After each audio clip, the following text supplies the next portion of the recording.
I never believed that a single phone call could destroy a lifetime of love until Officer Reynolds called me at 3:47 a.m. on that October morning. The words hit me like shards of glass. "Mrs. Patterson, there's been an accident. Your son Daniel, he didn't make it. If you've ever lost a child, please comment below and let me know where you're watching from. I need to know I'm not alone in this darkness." Daniel was my firstborn, my golden boy with his father's stubborn jaw and my relentless determination. At 32, he owned a small business downtown, something he'd built from nothing after college. But here's the thing that haunted me from the moment I hung up that phone. Daniel had never let me visit his workplace. Not once in the 5 years since he'd started it. Every time I suggested stopping by, his voice would grow cold. "Mom, please respect my boundaries. The office is off limits." When I'd press him about what kind of business required such secrecy, he'd change the subject or suddenly remember an urgent appointment. It became this unspoken wall between us, this one place in my son's life where I wasn't welcome. If you're still listening, please hit that subscribe button, because what I discovered about my son will change everything you think you know about the people closest to you. The funeral was a blur of black umbrellas and whispered condolences. Daniel's younger brother Jake flew in from Seattle, his eyes red-rimmed and hollow. My ex-husband Richard showed up, looking older than his 63 years, his new wife clinging to his arm like she was afraid I might contaminate them with my grief. The whole thing felt surreal, like I was watching someone else's tragedy unfold. But it was the lawyer's call 3 days later that started unraveling everything I thought I knew about my son. "Mrs. Patterson, I'm Theodore Whitman from Whitman & Associates. Daniel listed me as his estate attorney. Could you come in today? There are some unusual circumstances we need to discuss." His voice carried something I couldn't identify. Hesitation? Concern? I agreed to meet him that afternoon, assuming it would be the standard reading of a will. Daniel was young. How complicated could his affairs be? Theodore Whitman's office smelled like leather and old money. He was a thin man in his 50s with kind eyes behind wire-rimmed glasses. After offering me tea I couldn't stomach, he opened a thick manila folder. "Your son was very specific about his wishes," he began carefully. "He's left everything to you, his savings, his personal belongings, and his business property downtown." Business property. I felt a chill run down my spine. The building at 1247 Maple Street. He owned it outright, paid cash for it 4 years ago. Theodore slid a set of keys across the mahogany desk. "These are yours now, Mrs. Patterson." I stared at those keys like they might bite me. "But Theodore, Daniel never let me visit his workplace. He said it was private." Something flickered across the lawyer's face. "Yes, he mentioned that in his will. He left a letter for you as well." Theodore handed me a sealed envelope with my name written in Daniel's careful handwriting. "He wanted you to read this before you decided what to do with the property." My hands shook as I tore open the envelope. The letter was short, written on Daniel's company letterhead. Asterisk Mom, if you're reading this, I'm gone and you're probably angry about all the secrets I kept. I know you don't understand why I never let you visit the office. The truth is, I was protecting you from something I thought would hurt you. But now that I'm not here to keep the secret anymore, maybe it's time you knew the truth. Go to 1247 Maple Street when you're ready. Look in the filing cabinet behind my desk, the bottom drawer, under the folder marked personal. I love you more than you'll ever know, and I hope someday you'll forgive me. Daniel asterisk. Theodore was watching me carefully. Daniel also left instructions that if anything happened to him, I should encourage you to visit the property before making any decisions about selling or transferring ownership. I folded the letter with trembling fingers. What kind of business was he running? The deed simply lists it as Patterson Consulting Services. Theodore's voice was gentle. I never asked for specifics. That wasn't my place. As I left the lawyer's office, those keys felt like they weighed 1,000 pounds in my purse. Daniel had died keeping secrets from me, and now he was asking me to uncover them myself. Part of me wanted to throw those keys in the nearest trash can and pretend that building didn't exist.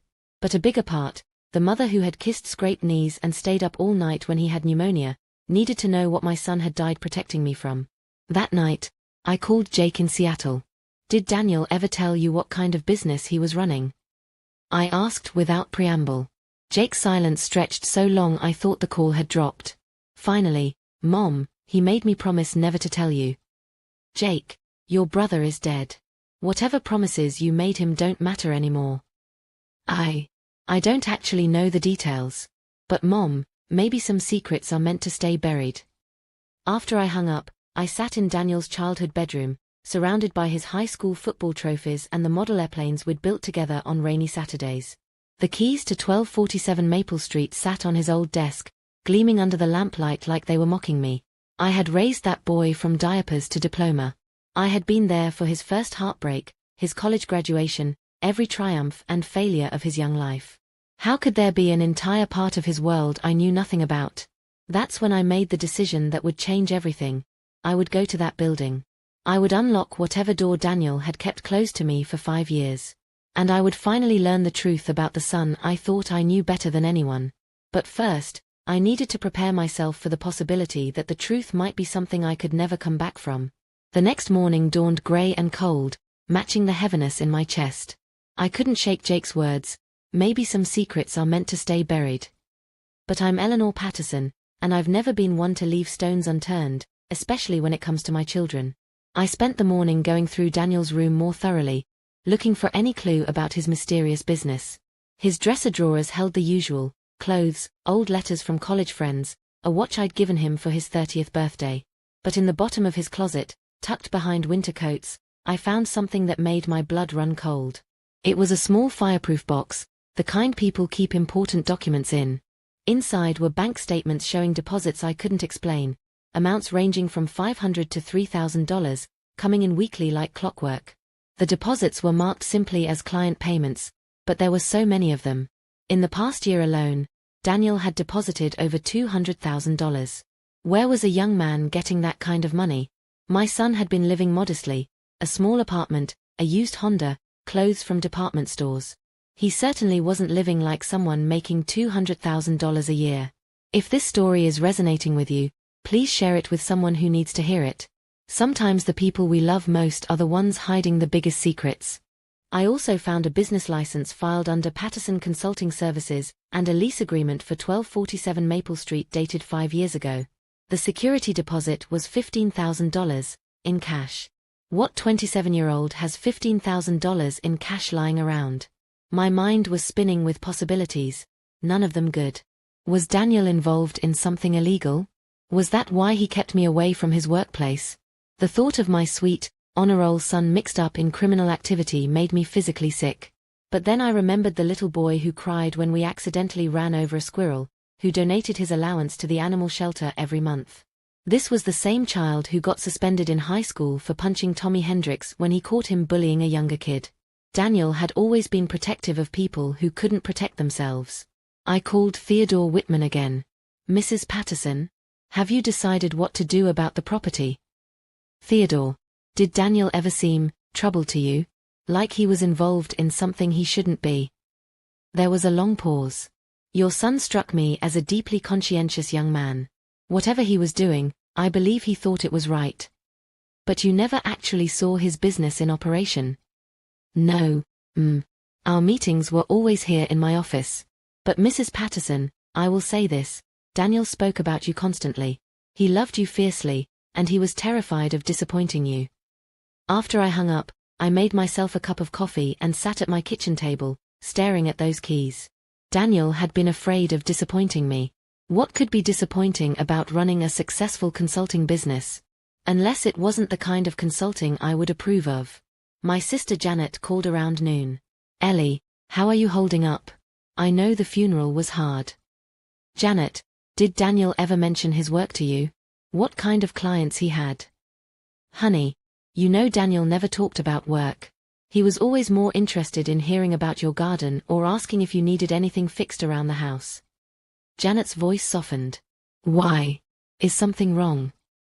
I found myself telling her about the business, the money, the secrecy. Janet listened without interrupting, which was unusual for her. Ellie, maybe the boy was just trying to be independent. You know how you can be, a little overprotective. Overprotective. I felt my temper flare. My son died keeping secrets from me. Janet, this wasn't about independence. I'm sorry, I didn't mean. He left me a letter, Janet. He said he was protecting me from something that would hurt me. What kind of business requires that level of protection? After Janet and I hung up, I realized I was pacing around my house like a caged animal. The not knowing was eating me alive. I had buried my firstborn son without understanding who he really was in his final years, and that knowledge sat in my stomach like a stone. That evening, I drove downtown and parked across the street from 1247 Maple Street. The building was nondescript, 2 stories, red brick, with large windows on the ground floor that had been covered with some kind of film that made it impossible to see inside. There was a simple sign by the door, Patterson Consulting Services, in modest black letters. I sat in my car for over an hour, watching the building. The street was quiet, mostly small businesses that were closed for the day. A few people walked by, but no one paid any attention to Daniel's building. It looked so normal, so harmless. What could be inside that my son had died rather than let me see? As darkness fell, I finally drove home, but I couldn't stop thinking about that building. In my dreams that night, I kept walking up to the front door, key in hand, but every time I tried to put the key in the lock, the door would dissolve, leaving me standing in front of an empty lot. I woke up at dawn with a crushing realization. I was a 62-year-old woman who had spent 32 years raising a son I didn't really know. All those years of Sunday dinners and holiday phone calls, and somehow my child had built an entire secret life I knew nothing about. But more than that, I was angry. Angry at Daniel for shutting me out. Angry at Jake for keeping his brother's secrets. Angry at myself for not pushing harder, for respecting boundaries that maybe I should have challenged. Daniel was gone, and I couldn't ask him to explain himself. But I could walk through that door at 1247 Maple Street. I could see for myself what was so important that my son chose to take it to his grave rather than share it with the woman who gave him life. The question was I brave enough to handle whatever truth was waiting for me behind that door? I woke up the next morning with my mind made up. Today, I would go to 1247 Maple Street. I would unlock the door to my son's secret world, and I would finally understand what Daniel had been hiding from me. But first, I needed to prepare myself mentally for what I might find. I made a list of possibilities, each one more troubling than the last. Money laundering. Drug dealing. Some kind of escort service. Adult entertainment. The fact that my mind went to these dark places told me everything about how much Daniel's secrecy had shaken my trust in him. I dressed carefully, dark jeans, a sweater, comfortable shoes in case I needed to move quickly. I know that sounds paranoid, but when your son dies keeping secrets, paranoia starts to feel like common sense. The drive downtown felt like the longest 20 minutes of my life. Every red light gave me another chance to turn around, to go home and pretend that building didn't exist. I could sell the property sight unseen, take whatever money it brought, and never think about Daniel's secrets again. But I knew I'd never forgive myself if I took the coward's way out. If you've ever stood at a crossroads where you knew your life would never be the same once you made a choice, you understand exactly how I felt sitting in that parking space across from 1247 Maple Street. I sat in my car for 10 minutes, gathering courage. The building looked exactly the same as it had the night before. Quiet, unremarkable, giving nothing away. A few business people walked past, heading to work in other buildings. Normal Tuesday morning activities, while I was about to potentially discover that my son had been living a double life. Finally, I crossed the street. My hands were shaking as I approached the front door. There were 2 locks, a standard deadbolt and something more sophisticated that looked expensive. Both keys Daniel had left me worked perfectly. I pushed open the door and stepped into my son's secret world. The first thing that hit me was the smell. Not unpleasant, just unfamiliar. Clean, but with undertones of something I couldn't identify. The front room was set up like a professional office waiting area. Comfortable chairs, a coffee table with magazines, soft lighting. There was a reception desk with a computer and phone system, all very normal and businesslike. But there were no clients waiting. No receptionist. The space felt frozen in time, like everyone had just stepped out for lunch and never come back. I walked around the reception desk and found her appointment book. My heart nearly stopped when I opened it. Page after page of appointments, all scheduled under initials rather than full names. JB, 2 p.m. Tuesday. MK, 4 p.m. Thursday. AL, 6 p.m. Friday. The appointments went back years, and they were clustered heavily in the evenings and weekends. What kind of consulting business operates primarily after hours? But it was the notes in the margins that really caught my attention. Things like bring tissues and extra time needed and follow up in 2 weeks. These didn't sound like business notes. They sounded personal, intimate, even. There was a hallway leading to the back of the building. I walked it slowly, my footsteps echoing in the quiet space. The first door I opened was a small kitchen, microwave, coffee maker, refrigerator stocked with bottled water and healthy snacks. The next door was a bathroom, clean and well maintained. The third door was locked. I tried every key on Daniel's keyring, but none of them worked. There was something about that locked door that made my skin crawl. Why would Daniel lock one room but leave everything else accessible? What was behind that door that required an extra level of security? At the end of the hall was what was clearly Daniel's office. Unlike the generic waiting area, this space was unmistakably his. Photos of our family on the desk, me, Jake, even some old pictures of his father from before the divorce. His college diploma on the wall. A bookshelf filled with psychology texts and self-help books. Psychology texts. I pulled one of the books off the shelf. Trauma-Informed Therapy, a guide for practitioners. Another, Supporting Survivors of Sexual Assault. A third, Building Trust in Therapeutic Relationships. My legs felt weak. I sank into Daniel's desk chair, trying to process what I was seeing. These weren't business books. They were therapy books. Mental health resources. Books about helping people who had been hurt. Was he some kind of counselor? I opened the desk drawers, looking for more clues. The top drawer held the usual office supplies. The second contained more appointment books, going back years. But it was the bottom drawer, the one Daniel had mentioned in his letter, that held the answers I'd been searching for. Under the folder marked personal, I found a manila envelope with my name on it.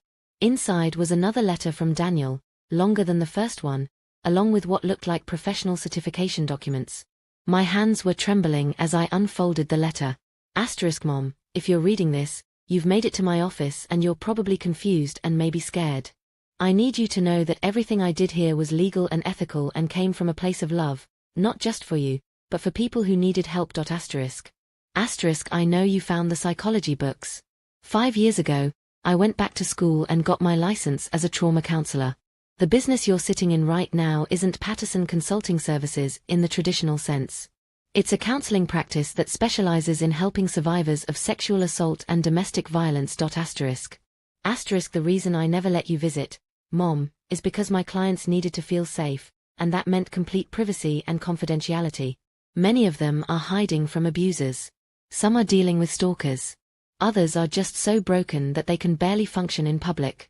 This office was their sanctuary, and I couldn't risk compromising that, not even for you. I had to stop reading. My vision was blurred with tears, and my entire understanding of my son was reshaping itself in real time. Daniel hadn't been hiding something shameful from me. He'd been protecting vulnerable people, and he'd been doing it quietly, without recognition or praise, because that's the kind of man he was. But the letter continued, and what I read next changed everything. There's something else, Mom. Something I never told you about why I chose this particular field, I had to set the letter down for a moment. My hands were shaking so badly I could barely hold the paper. Daniel had been helping trauma survivors.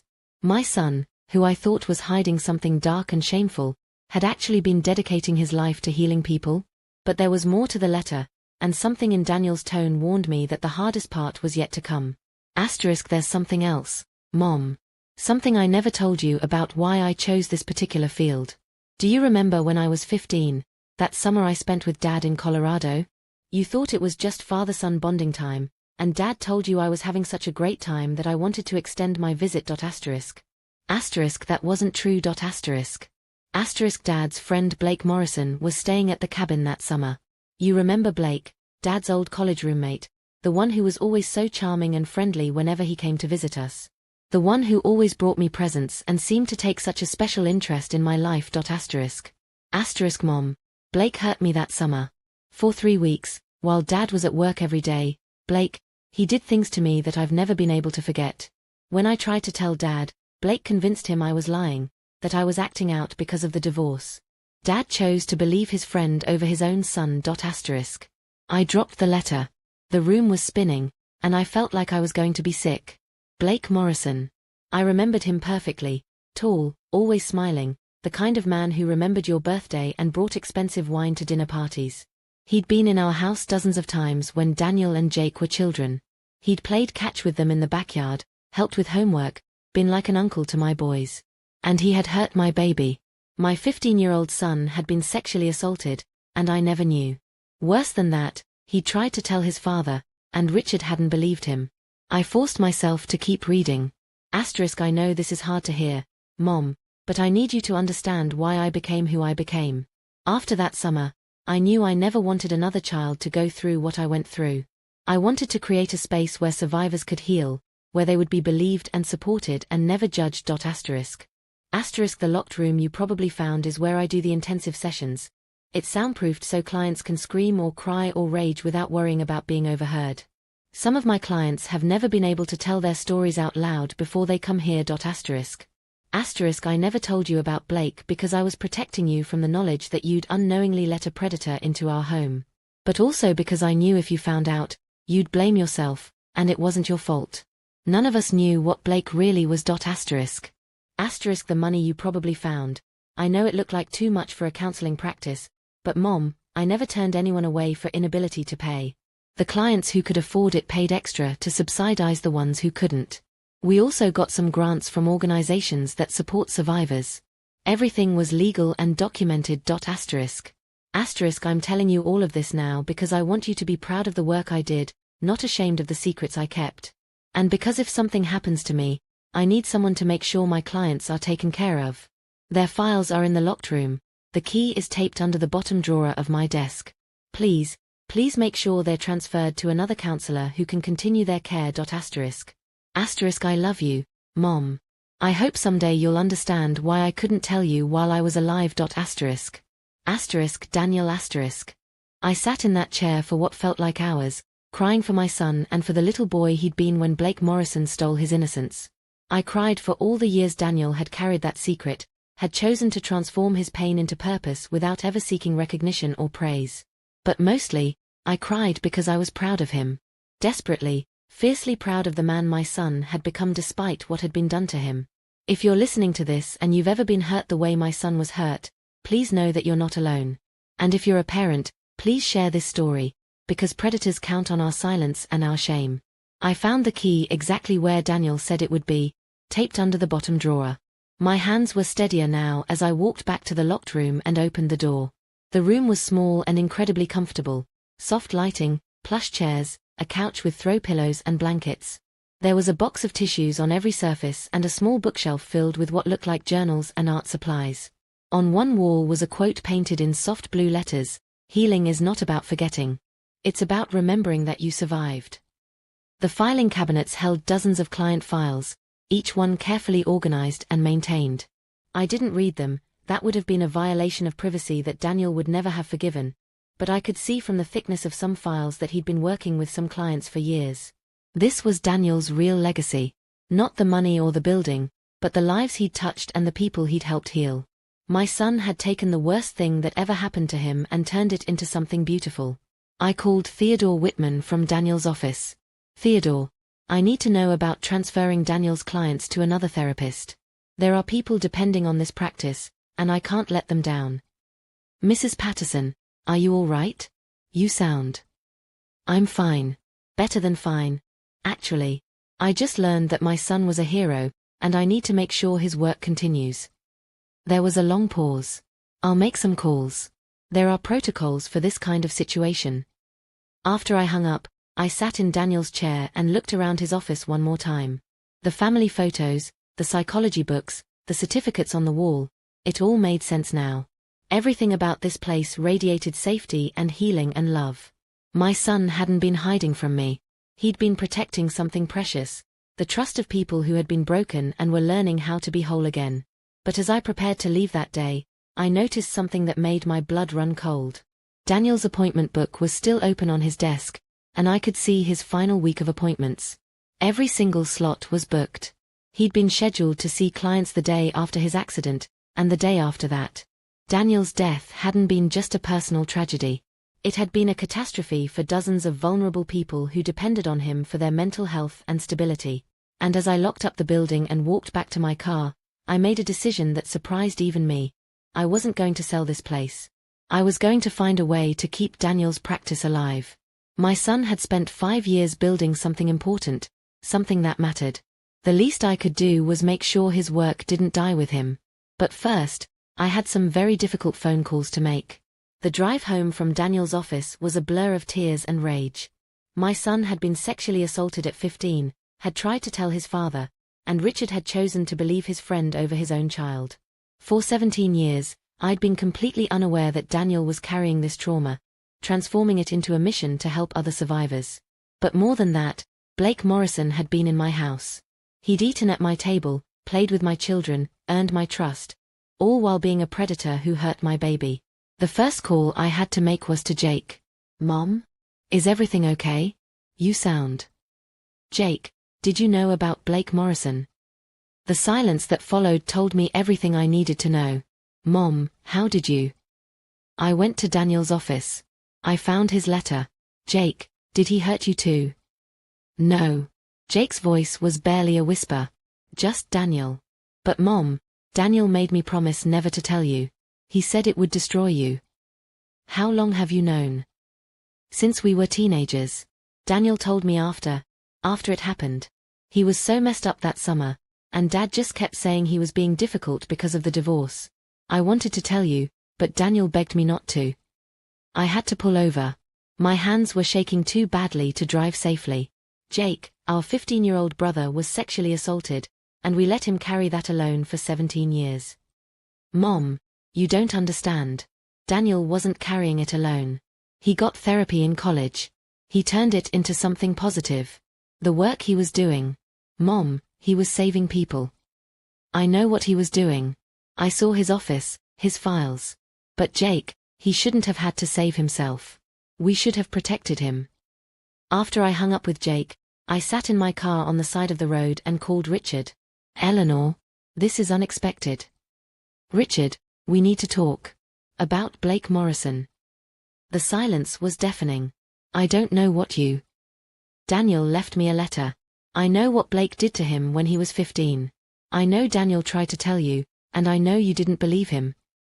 "Eleanor, that was a long time ago." "Our son is dead, Richard." My voice was ice cold.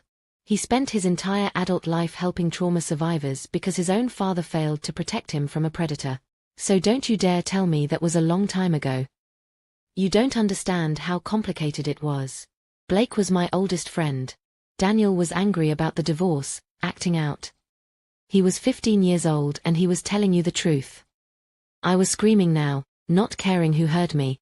Your friend was raping our son, and you chose to believe a predator over your own child. Richard started to respond, but I hung up on him. I couldn't bear to hear another word of his justification for abandoning Daniel when he needed protection most. If you've ever discovered that someone you trusted failed to protect your child, you know the rage I was feeling. Please comment and let me know. I need to know I'm not alone in this fury. I drove straight to the police station. Officer Reynolds, the same man who had called me about Daniel's accident, was working the front desk. "Mrs. Patterson? Is there something I can help you with?" "I need to report a sexual assault." He looked confused. If you've been assaulted, we'll need to." "Not me. My son Daniel. When he was 15. The perpetrator is Blake Morrison, and I want to know if he's still hurting children." Officer Reynolds led me to a small conference room and took my statement. I told him everything I'd learned from Daniel's letter, everything Jake had confirmed. When I finished, Officer Reynolds looked grim. "Mrs. Patterson, I have to be honest with you. After 17 years, and with your son, with the victim deceased, it would be very difficult to pursue criminal charges. But we can open an investigation, see if there are other victims who might come forward." "I don't care about criminal charges," I said. "I care about making sure Blake Morrison can't hurt anyone else." Officer Reynolds made some notes. "Do you know where Morrison currently lives?" "Last I heard, he was in Denver. Still friends with my ex-husband, as far as I know." "We'll look into it. And Mrs. Patterson, I'm sorry for your loss. Your son sounds like he was a remarkable man." On the drive home, I called Jake again. I reported Blake to the police. "Mom, are you sure that's..." "Jake, Daniel spent his life helping survivors of sexual assault. Don't you think he'd want us to make sure Blake can't create any more survivors? Jake was quiet for a long moment.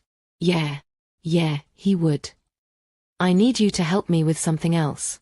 Daniel's practice. There are dozens of clients who are going to be devastated by his death.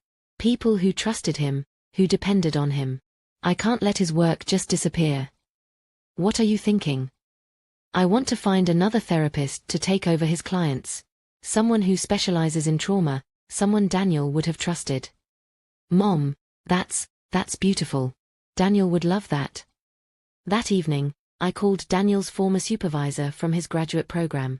Dr. Angela Roberts had written one of his references for his counseling license, and her name was in his files as a professional contact.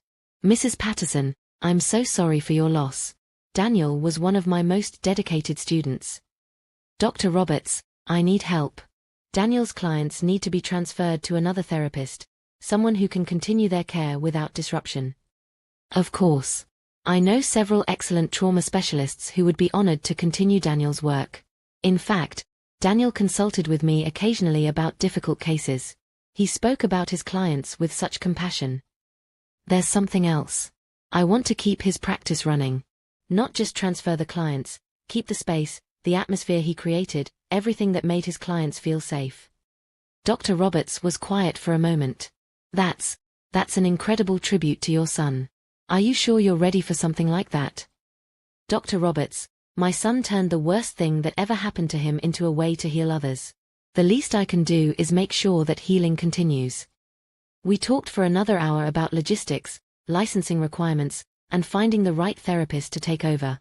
Dr. Roberts promised to reach out to her professional network and see who might be interested in continuing Daniel's mission. After I hung up, I went to Daniel's old room and sat on his bed, surrounded by his childhood memories.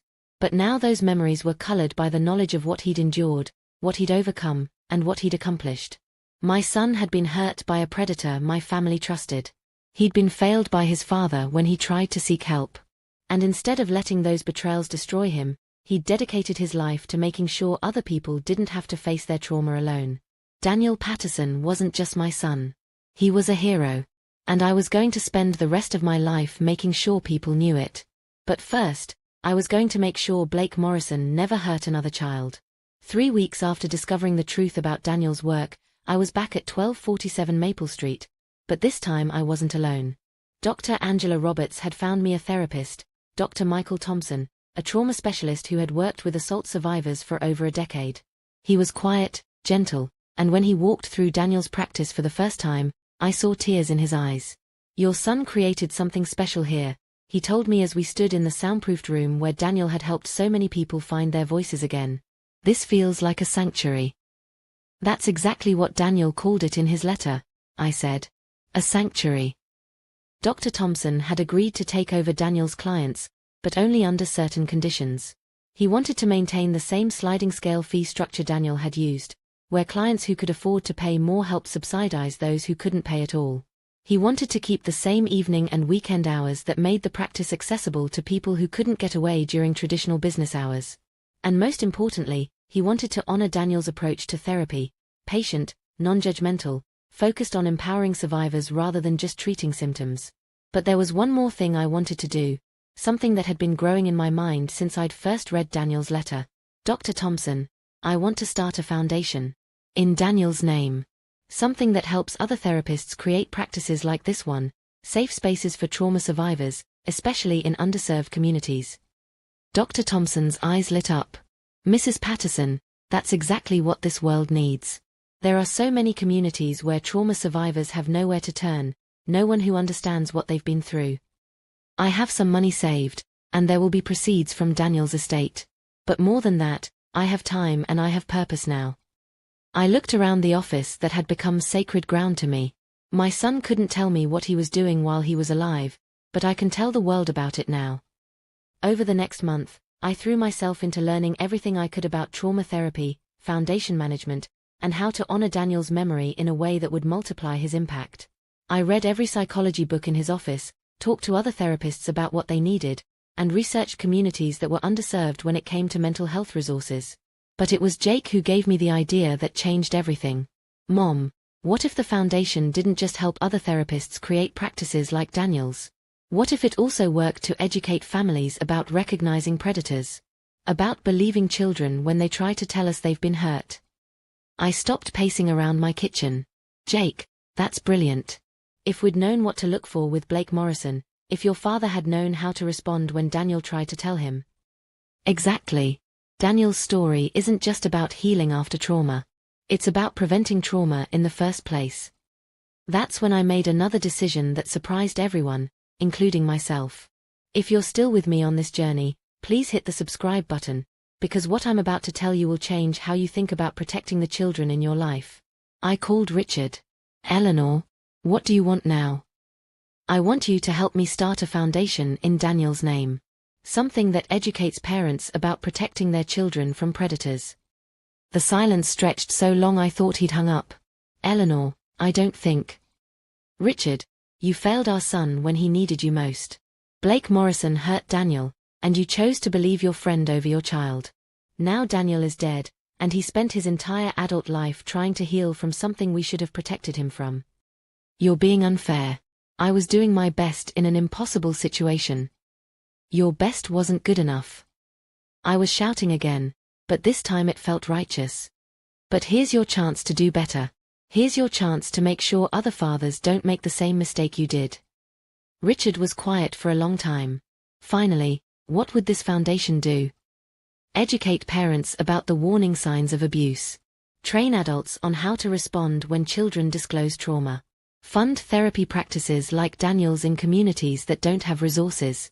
And Richard, we're going to tell Daniel's story. All of it. Including the part about Blake, and the part about you not believing him. Eleanor, you can't. I can, and I will.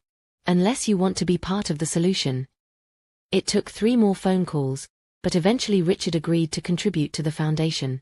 Not because he wanted to, but because he knew I was going to tell Daniel's story with or without his cooperation, and he'd rather be part of the solution than be remembered only as the father who failed.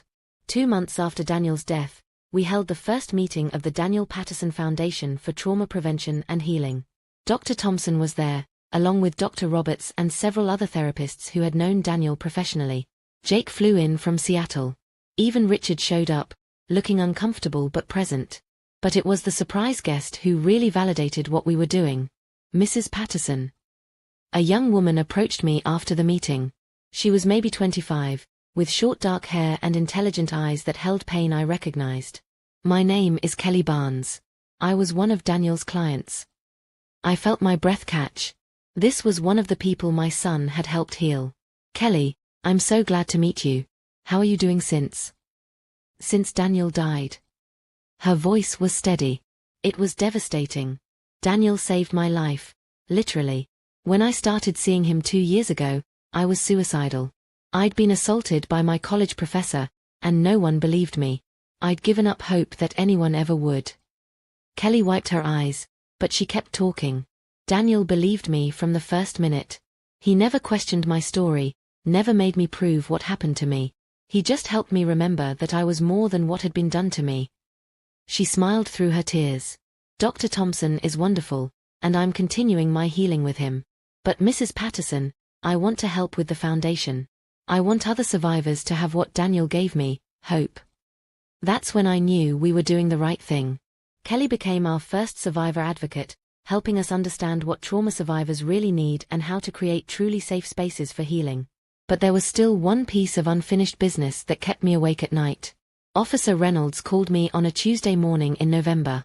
Mrs. Patterson, we've made some progress on the Blake Morrison investigation. We found him. He's living in Denver, just like you thought. And Mrs. Patterson? We found other victims. 3 other families have come forward after we started asking questions. I sank into my kitchen chair. 3 other families. 3 other children that Blake Morrison had hurt after he hurt Daniel. What happens now? The Denver police are building a case. It's going to take time, but Mrs. Patterson, your son's story is going to help put this man away. Daniel's courage in writing that letter, your courage in coming forward, it's going to protect other children. After I hung up, I went to Daniel's room and sat on his bed. I could almost feel his presence in that space, and for the first time since he died, I felt like I could talk to him. Danny, I whispered, using the nickname I'd called him when he was small. I found your real work. I'm going to make sure it continues. And Blake Morrison is going to pay for what he did to you. I felt a peace settle over me that I hadn't experienced since that terrible phone call at 3:47 a.m. Daniel's secrets had been revealed, but instead of shame, they'd brought purpose. Instead of hiding the truth, I was using it to protect other families. My son had spent his life turning his trauma into healing for others. Now I was going to spend the rest of mine making sure his mission lived on. But I still had one more surprise waiting for me in Daniel's story, something I wouldn't discover until I was cleaning out his apartment 6 months later. 6 months after Daniel's death, I finally worked up the courage to clean out his apartment. Dr. Thompson had been running the practice successfully, the foundation was growing, and Blake Morrison had been arrested in Denver. I felt strong enough to face the last pieces of my son's private life. Daniel's apartment was exactly what I'd expected. Neat, modest, filled with books about psychology and healing. His refrigerator held photos of our family, and his bedside table had a picture of us from his college graduation, both of us grinning at the camera like we had the whole world figured out. I was packing up his books when I found something that stopped me cold. Hidden behind a row of therapy manuals was a small wooden box, the kind people use to store precious keepsakes. Inside were letters, dozens of them, addressed to Daniel at his office, all from clients thanking him for saving their lives. Dear Daniel, one read, 6 months ago I thought I would never smile again. Today I laughed at my daughter's joke and realized you gave me back the ability to feel joy. Another, Daniel, because of you, I was finally brave enough to leave my abuser. I'm safe now, and I'm free, and I owe that to the sanctuary you created for me. Letter after letter, from people whose lives Daniel had touched, whose healing he had guided. I sat on his bedroom floor surrounded by these testimonies to my son's impact and cried, not from grief this time, but from overwhelming pride. But it was the last item in the box that broke my heart and put it back together again in the same moment. It was a letter addressed to me, in Daniel's handwriting, dated just 2 weeks before his death. If you've been following Daniel's story, please share this video with someone who needs to hear it. What I found in that final letter changed everything I thought I knew about my son's last days. With shaking hands, I opened the envelope. Mom, I don't know if I'll ever give you this letter, but I need to write it. Today marks 5 years since I opened the practice, and I've been thinking a lot about what I want my life to look like going forward. I know I've hurt you by keeping you out of this part of my world. I see it in your eyes sometimes, the questions you don't ask, the boundaries you respect even though they confuse you. You raised me to be honest, and I've been lying to you by omission for 5 years. But Mom, I think I'm ready to tell you the truth. All of it. About Blake Morrison, about why I became a therapist, about the work I do and why it matters so much to me. I'm ready for you to see this place, to meet the people I help, to understand that the secrets I've been keeping aren't shameful, they're sacred. I've been planning how to tell you. Maybe I'll invite you to lunch and just start talking. Maybe I'll bring you here on a weekend when the office is empty and explain everything slowly. I don't know yet, but I know I want you to be proud of me, not just as your son, but as the man I've become because of what happened to me. There's something else I want you to know. I'm seeing someone. Her name is Amanda, and she's a social worker who refers clients to me sometimes. She knows about Blake, about my history, about everything. She loves me anyway, or maybe because of it. I think I'm going to ask her to marry me. I want you to meet her, Mom. I want her to be part of our family. But first, I need to stop hiding from you. I need to trust that your love is bigger than any secret I've been keeping. I'm going to call you next week. I'm going to ask you to coffee, and I'm going to tell you everything.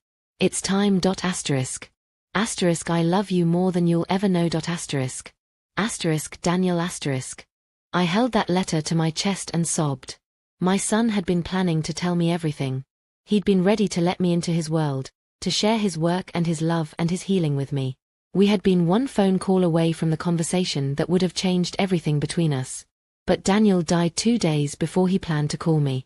I found Amanda's contact information in Daniel's phone and called her that evening. Mrs. Patterson. Her voice was soft, cautious. I've been hoping you'd call. Amanda, I found Daniel's letter. The one where he mentioned you. He told you about me. She sounded surprised. He was planning to. He was going to call me the week he died, tell me everything. About his work, about Blake Morrison, about you. Amanda was quiet for a long moment. Mrs. Patterson, Daniel talked about you constantly. He loved you so much, but he was terrified of disappointing you. He thought if you knew what had happened to him, if you knew he'd been broken, you'd see him differently. Broken. I felt my temper flare. Daniel wasn't broken. He was the strongest person I've ever known. That's exactly what I used to tell him. Amanda's voice grew warmer. Mrs. Patterson, would you like to meet? Daniel always said he wanted us to know each other. We met for coffee the next afternoon. Amanda was everything I'd hoped for Daniel. Kind, intelligent, strong enough to love a man who carried trauma but wise enough not to try to fix him. She told me about Daniel's proposal plans, he'd been saving for a ring, about their dreams of starting a family, about how excited he'd been to finally introduce her to me. He was going to ask me to marry him on Christmas Eve, Amanda said through tears. He had it all planned out, dinner at that little Italian place you took him to for his birthday, then a walk through the Christmas light display downtown. He said he wanted to start the new year as an engaged man with no more secrets from his mother. Amanda became part of our foundation work, helping us understand the perspective of people who love trauma survivors. She and I grew close, bonded by our shared grief and our shared determination to honor Daniel's memory. But it was Amanda who gave me the idea for the most important project we'd ever take on. Mrs. Patterson, Daniel kept detailed notes about his therapeutic methods, his approaches to helping different types of trauma survivors. What if we turned his techniques into a training program? What if we could teach other therapists to create the kind of sanctuary Daniel built? That's how the Daniel Patterson method was born. Working with Dr. Thompson and Dr. Roberts, we analyzed Daniel's case notes, with client permission, studied his approaches, and developed a comprehensive training program for trauma therapists. Within 2 years, we were training counselors across the country in Daniel's techniques for creating safe spaces and empowering survivors. The foundation grew beyond anything I'd imagined. We funded trauma counseling practices in underserved communities. We created educational programs for parents and teachers about recognizing signs of abuse. We lobbied for better training for law enforcement officers on how to interview child victims. And we told Daniel's story, all of it. The assault, Richard's failure to protect him, Daniel's transformation of his trauma into a mission to heal others. We spoke at conferences, wrote articles, appeared on podcasts. Daniel's name became synonymous with the idea that survivors could become thrivers, that trauma could be transformed into purpose. But perhaps the most meaningful moment came 3 years after Daniel's death, when Kelly Barnes, the young woman who had been Daniel's client, graduated from her master's program in social work. Mrs. Patterson, she told me at her graduation party, I'm opening my own practice. I'm going to use the Daniel Patterson method to help other survivors the way Daniel helped me. I'm going to create sanctuaries, just like he did. Standing there watching Kelly celebrate her achievement, I realized something profound. Daniel's death hadn't ended his work. It had multiplied it. Through the foundation, through the training program, through the therapists we'd trained and the survivors we'd helped, Daniel's mission was spreading far beyond what he could have accomplished in one lifetime. My son had died keeping secrets, but those secrets had become the foundation for a movement that was protecting and healing people across the country. And Blake Morrison? He was sentenced to 25 years in prison. For families had found the courage to come forward after we broke the silence about Daniel's assault. Blake would never hurt another child. But there was still one more piece of Daniel's story I needed to share. The part about how his death had changed not just the lives of trauma survivors, but my own understanding of what it means to be a mother. 3 years after Daniel's death, I woke up on what would have been his 36th birthday with a realization that took my breath away. I was happier than I'd been in decades. Not happy that Daniel was gone, that pain would never leave me, but happy about the person I'd become in response to losing him. The foundation was thriving. We'd trained over 200 therapists in the Daniel Patterson method. We'd funded 12 new trauma counseling centers in underserved communities. Most importantly, we'd helped thousands of survivors find healing and hope. But that morning, as I sat in my kitchen looking at the photo of Daniel at his college graduation, I understood something I'd never expected. My son's death had given my life a purpose I never knew I needed. Before Daniel died, I'd been Eleanor Patterson, recently retired teacher, divorced mother of 2 adult children, someone whose best years felt like they were behind her. I'd been drifting, filling my days with volunteer work and book clubs and wondering if this was all there was left for me. Now I was Eleanor Patterson, founder and president of a national foundation, advocate for trauma survivors, speaker and educator and fierce protector of vulnerable people. At 65 years old, I'd found my calling. But it came at the cost of my child's life, and some mornings that trade-off felt unbearable. If you're watching this and you've ever lost someone you loved, you know exactly what I mean. Please comment below and tell me how you found meaning in your loss. I need to know I'm not alone in this complicated grief. Jake flew in from Seattle for Daniel's birthday, as he had every year since his brother died. We always spent the day doing things Daniel had loved, visiting the art museum downtown, eating lunch at his favorite sandwich shop, ending the day at his grave with flowers and stories about the work we were doing in his name. "Mom," Jake said as we sat by Daniel's headstone, "do you ever wonder what would have happened if Daniel hadn't died? If he'd lived to tell you about his work himself?" I'd thought about that question countless times. I think I would have been proud of him. I think I would have wanted to help. But Jake, I don't think the foundation would exist. I don't think we'd be training therapists or funding trauma centers or educating families about protecting their children. So you think Daniel's death was necessary for all the good that's come from it? I was quiet for a long time, watching the wind blow through the oak tree planted near Daniel's grave. I think Daniel's life was necessary. His work, his compassion, his dedication to helping people heal.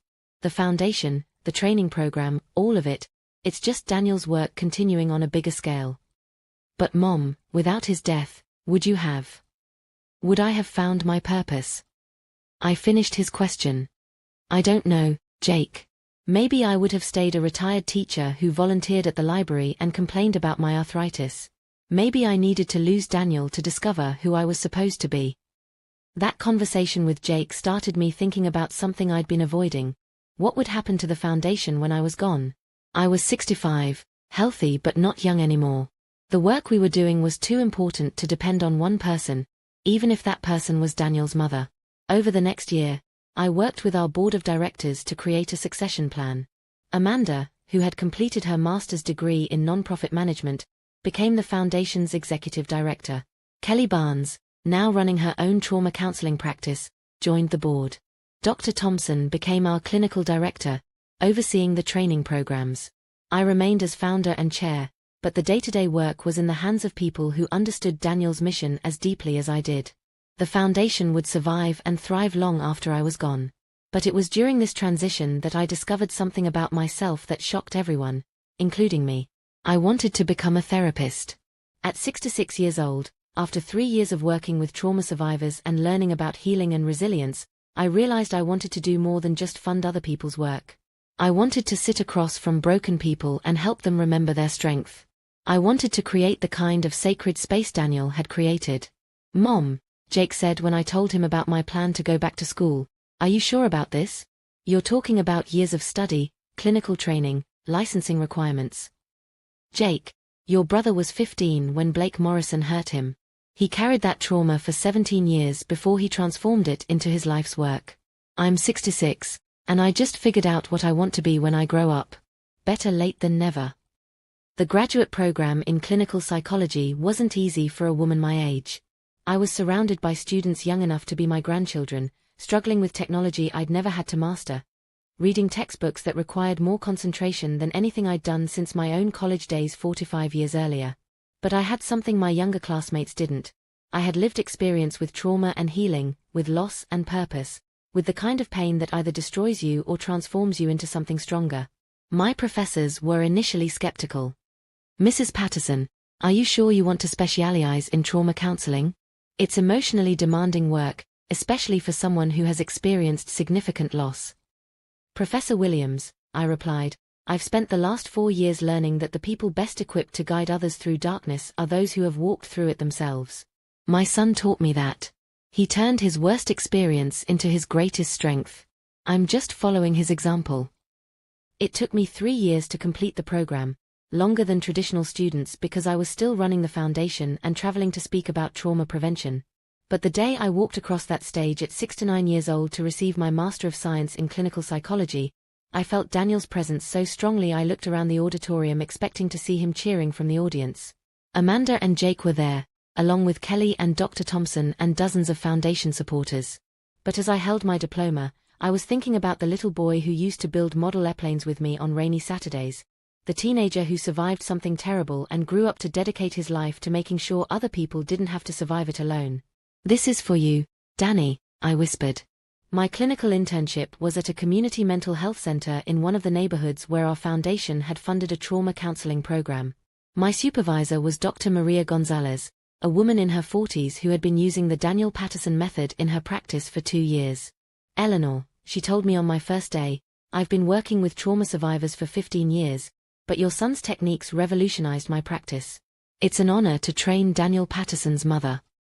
My first client was a 17-year-old girl named Rachel who had been sexually assaulted by her stepfather. She sat in my office during our first session with her arms wrapped around herself, barely able to make eye contact, speaking in whispers when she spoke at all. As I looked at this broken child, I thought about Daniel at 15, trying to tell his father what Blake Morrison had done to him, being dismissed and disbelieved. I thought about all the years Daniel had carried that pain alone, and I made a promise to Rachel and to my son's memory.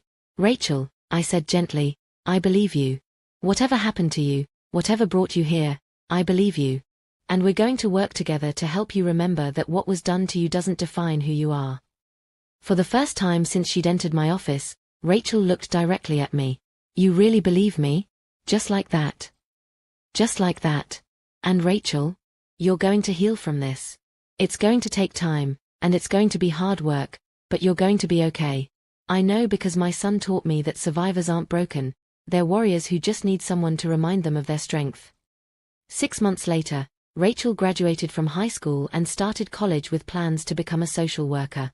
At our final session, she hugged me goodbye and said, "Mrs. Patterson, you saved my life. I hope you know that." As I watched her walk out of my office, confident and smiling, I realized something profound. Daniel hadn't just taught me about trauma and healing. He'd taught me that it's never too late to become who you're meant to be, that purpose can emerge from the darkest pain, that one person's courage to transform their wounds into wisdom can ripple outward in ways we can't imagine. At 70 years old, I was finally doing the work I was born to do. And every day, in every session with every client, I carried Daniel's spirit with me. His compassion, his dedication, his absolute belief that healing was possible for anyone brave enough to try. But there was still one more lesson my son had to teach me, something I wouldn't understand until I faced my own mortality 5 years later.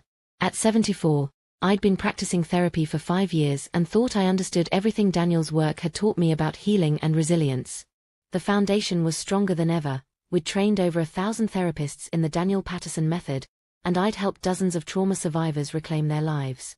Then I got the diagnosis that changed everything. "Mrs. Patterson, the tests show a mass in your pancreas. Given the size and location, we're looking at stage 3 pancreatic cancer." Dr. Harrison's words seemed to echo in the sterile examination room as I tried to process what he was telling me. Pancreatic cancer. The kind that takes you quickly. The kind that gives you months instead of years. "How long?" I asked, my voice steadier than I felt. "With treatment, possibly 18 months. Without treatment." He spread his hands helplessly. "Maybe 6.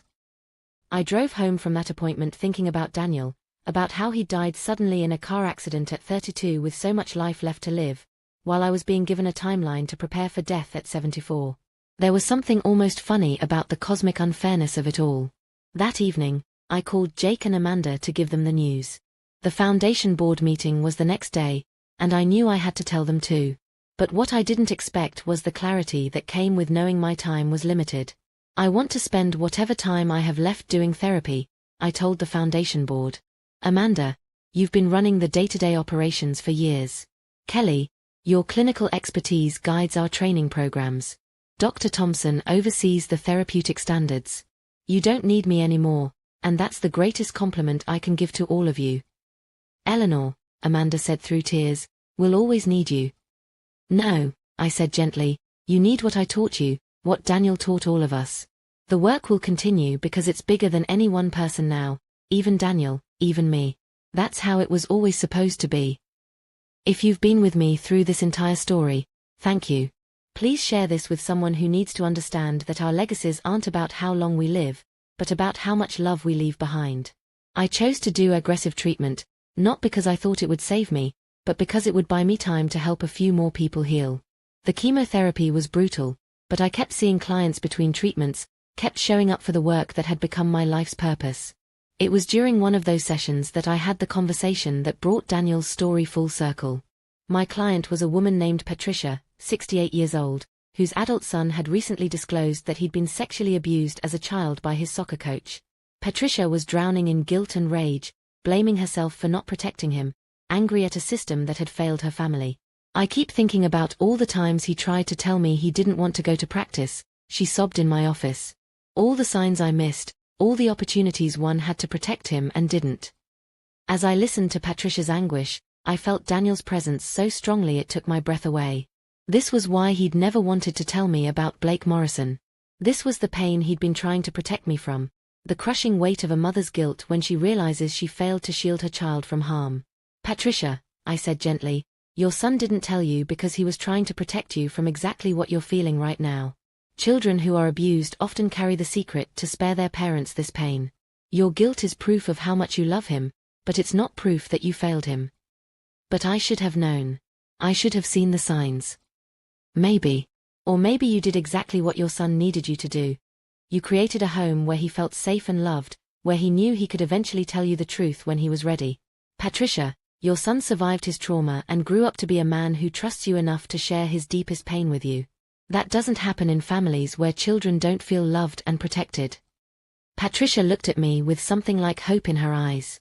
"Do you really believe that?" "I believe it because my own son taught it to me. He kept a terrible secret for years, not because he didn't trust my love, but because he loved me too much to burden me with his pain. When I finally learned the truth, I realized that his secrecy wasn't about my failure as a mother. It was about his success as a son who wanted to protect me." That conversation with Patricia helped me understand something I'd been struggling with since Daniel's death: forgiveness.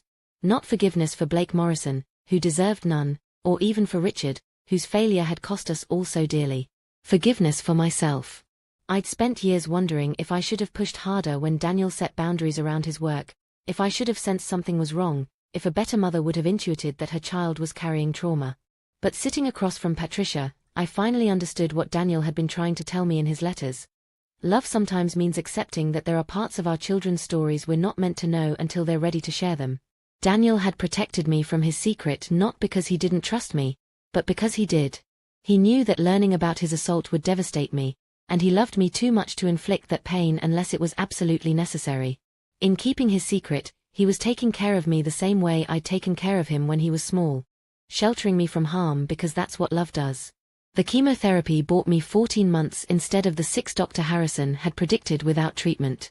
14 months to help more clients heal, to see the foundation launch its national expansion, to watch Amanda get married and Kelly open her second counseling practice. But most importantly, 14 months to understand that Daniel's final gift to me hadn't been the revelation of his work or the purpose I'd found in continuing his mission. His final gift had been teaching me that love isn't about knowing everything about the people we care for. It's about creating space for them to be their truest selves, even when that truth includes pain we wish we could take away. On my final day of seeing clients, I met with Rachel, the 17-year-old who had been my first patient 5 years earlier. She was 22 now, finishing her master's degree in social work, engaged to a young man who knew her story and loved her anyway. "Mrs. Patterson," she said as we ended our last session together, "I know you're retiring because you're sick, but I want you to know something. You didn't just help me heal from what happened to me. You taught me that I could use my experience to help other people heal too. I'm going to work with trauma survivors, just like you did, just like your son did." "Rachel," I said through tears I didn't bother to hide, "that's the greatest honor you could give me. Go out there and create sanctuaries for people who need them. Help them remember that they're warriors, not victims." That night, I went to Daniel's grave for what I knew would be the last time. I brought fresh flowers and the latest newsletter from the foundation, full of stories about lives changed and healers trained and communities transformed. "Danny," I whispered to his headstone, "I think I finally understand what you were trying to teach me. It wasn't about the work, although the work mattered. It wasn't about the secrets, although the secrets led us to purpose. It was about love, how it protects, how it heals, how it multiplies when we're brave enough to share it with people who need it." The wind rustled through the oak tree above his grave, And I swear I heard his voice in that sound. Asterisk I love you, Mom. I'm proud of you. Asterisk. 3 weeks later, I died peacefully in my sleep, surrounded by Jake and Amanda and Kelly and all the people who had become family through shared purpose and shared healing. But this story doesn't end with my death, because Daniel taught me that the best stories never really end, they just continue in new voices, new hands, new hearts committed to the same mission. I'm telling you this story from beyond, in a way, through the voices of the people whose lives were touched by Daniel's work and mine. Because death isn't the end of love, it's just the beginning of love's largest expression.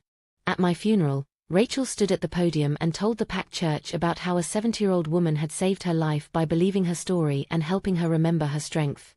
Kelly talked about how Daniel's techniques had revolutionized her approach to therapy and how our foundation had made it possible for her to open trauma counseling centers in 3 underserved communities.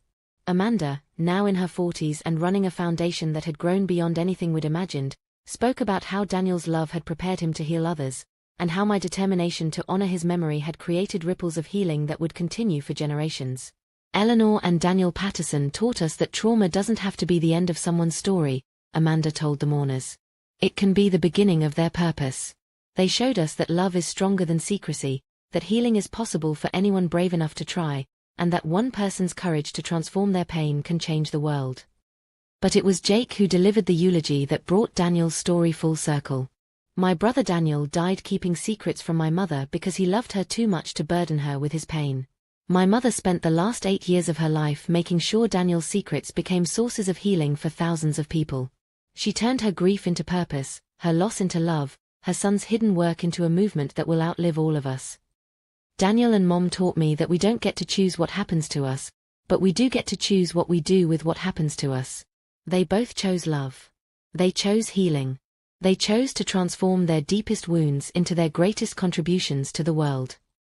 If you've stayed with me through this entire story, you understand now that this was never just about a mother discovering her son's secrets.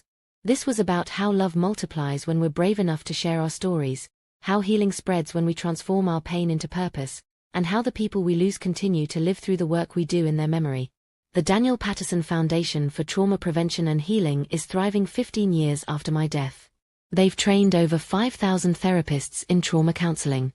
They've funded over 200 counseling centers in underserved communities. Most importantly, they've helped tens of thousands of trauma survivors remember that they are more than what happened to them.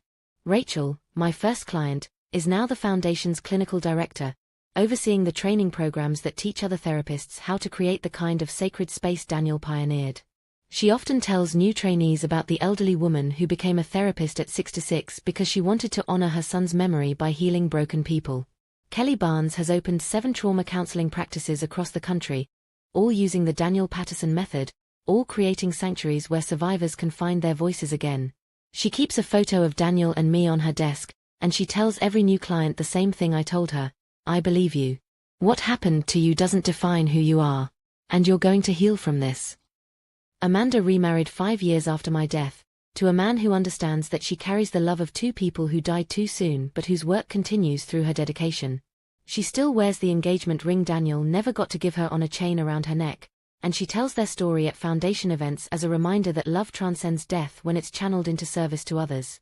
Jake moved back from Seattle and now runs the Foundation's education programs, traveling to schools and community centers to teach parents and teachers how to recognize signs of abuse and respond appropriately when children try to disclose trauma. He often opens his presentations by saying, "My brother was sexually assaulted when he was 15, and our father didn't believe him. I'm here to make sure that never happens to another family."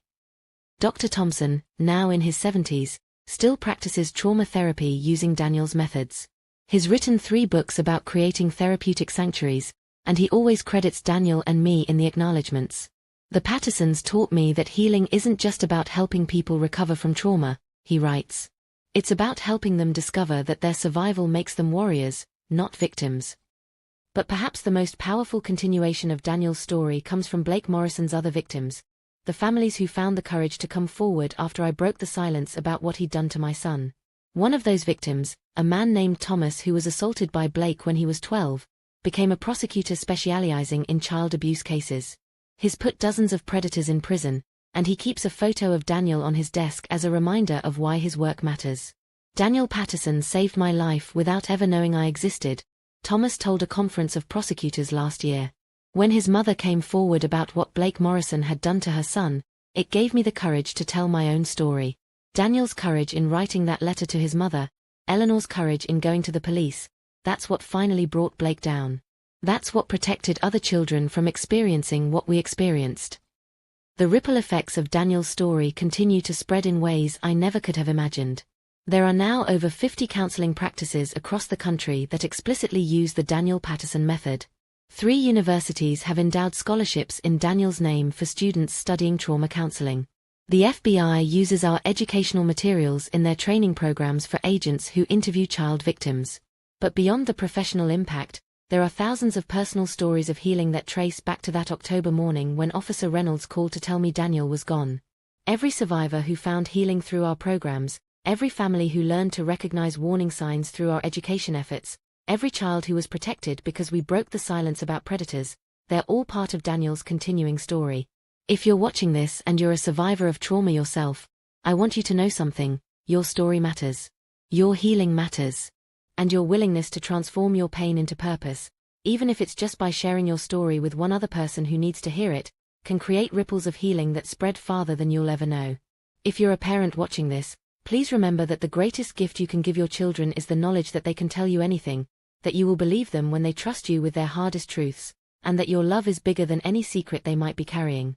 And if you've lost someone you love, especially if you've discovered after their death that you didn't know their whole story, please know that love transcends knowledge.